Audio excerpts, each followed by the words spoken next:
Dari seorang ulama tahun 1710.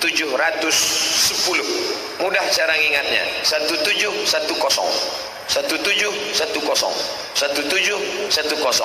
itulah dia Syekh Muhammad Arsyad Al-Banjari. Kalau hidup beliau sekarang umurnya 400 tahun, lebih tua dari kerajaan tempat kami tinggal Riau. Nama kerajaannya Siak Sri Indrapura 1723. Syekh Muhammad Arsyad Al-Banjari 1710. Lalu kemudian setelah 1710, apakah selesai bumi Kalimantan ini memproduksi mengeluarkan ulama? Ternyata tidak. 1710 Syekh Muhammad Arsyad Al-Banjari. 1735 lahir lagi ulama besar. Kitabnya saya baca, saya lihat dengan mata kepala saya. Nama kitabnya Ad-Durrun Nafis, ditulis oleh Syekh Muhammad Nafis Al-Banjari. Bedanya apa? Syekh Muhammad Arsyad Al-Banjari dalam bidang fikih, Syekh Muhammad Nafis Al-Banjari dalam bidang tasawuf. Sama-sama ulama made in Kalimantan Selatan. Sama-sama pangkalnya 1735. Sekarang kita pindah ke tahun berikutnya, 1857. 1857 ada apa lagi? Ternyata 1857 lahir lagi ulama dari Kalimantan Selatan bernama Syekh Abdurrahman Siddiq Al-Banjari, dan di dalam darahnya menetes darah Syekh Muhammad Arsyad Al-Banjari. Sama-sama dari Makkah Al-Mukarramah, kakek buyutnya dari Makkah. Syekh Abdurrahman Siddiq juga dari Makkah Al-Mukarramah. Lalu kemudian seorang sultan dari negeri kami, namanya negeri Indragiri. Saya tamat dari sekolah Madrasah Air Molek Indragiri Hulu. Kami punya seorang sultan, dan sultan itu ingin masyarakatnya mengerti ulama, sayang kepada ulama, mengerti fikih. Maka dipanggillah Syekh Abdurrahman Siddiq menjadi mufti kerajaan Indragiri, bertugas di Indragiri selama 20 tahun lamanya. Itulah yang bergelar dengan nama Tuan Guru Safat. Makamnya di Kabupaten Indragiri Hilir, ibu kotanya Tembilahan, dan masyarakat di sana mayoritas menggunakan bahasa Banjar karena memang komunitas masyarakat Banjar. Insyaallah haul Syekh Abdurrahman Siddiq saya akan tausiah di makam Tuan Guru Safat insyaallah. 1710, 1735, 1857 meninggal Tuan Guru Safat. Apakah ulama Kalimantan berhenti mengeluarkan ulama? Lahir lagi 1942, 3 tahun sebelum kemerdekaan Republik Indonesia, lahirlah seorang ulama bernama Syekh Muhammad Tuan Guru Ijai, yang haulnya terbesar se-Indonesia, lebih dari 1 juta orang. Itu produk 1942,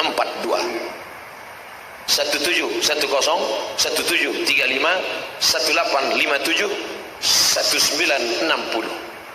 Kok Ustaz ingat? Lama saya ngapalnya itu.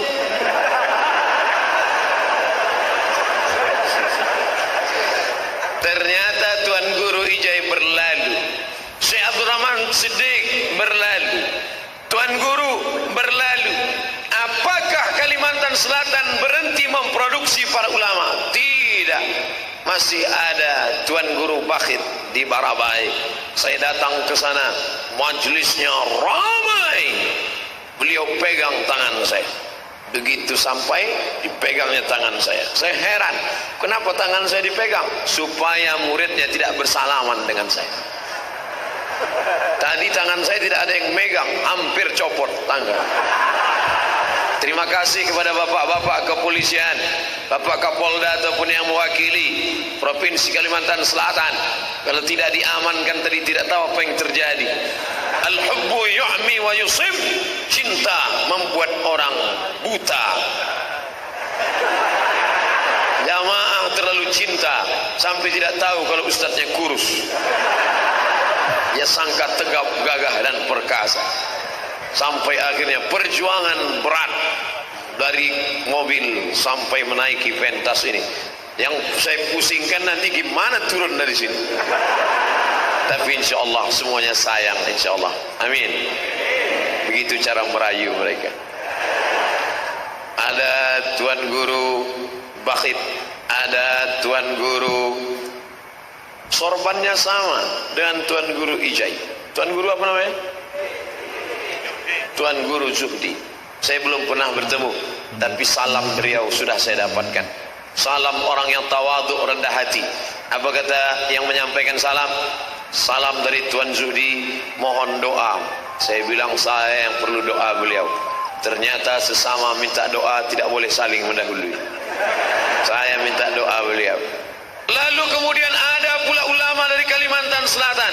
Produksi tahun akhir 1960, sanadnya bersambung kepada ulama Makkah Al-Mukarramah, musnidud dunia, ahli sanad dunia tertinggi, Syekh Muhammad Yasin bin Isa Al-Fadani. Murid beliau langsung datang dari Kalimantan Selatan, bernama Syekh Nuruddin Marbu Al-Makki Al-Banjari. Disebut Makki karena beliau lama di Makkah. Disebut Al-Banjari karena beliau orang Banjar. Disebut dengan Azhar As-Sani karena ketika beliau di Kairo, Mesir, banyak murid-murid beliau berdatangan, talaqi, mengambil sanad hadis dari beliau. Fikih Syafi'inya sampai sanadnya kepada Imam Muhammad bin Idris Asy-Syafi'i. Syafi'i mengambil dari Malik bin Anas.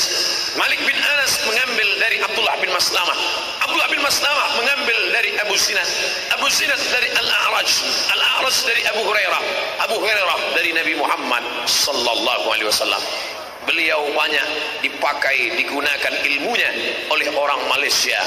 Begitu saya ceramah di Malaysia, di Masjid Muaz bin Jawal, saya lihat baliho besar, Tuan Guru Syekh Nuruddin Marbu Al-Makki Al-Banjari. Orang Malaysia bertanya kepada saya, kenal dengan Syekh Nuruddin? Ya, orang Indonesia, kata saya. Dalam hati saya, untung dia enggak nanya, pernah belajar enggak? Kalau sekedar kenal, pernah lihat orangnya, selalu saya lihat balihonya. Pernah belajar. Oleh sebab itu negeri ini, kata Pak Gubernur, negeri religius. Apakah itu berlebihan? Tidak. Karena memang negeri ini mengeluarkan para ulama. Dulu sebelum ada Mobile Legend,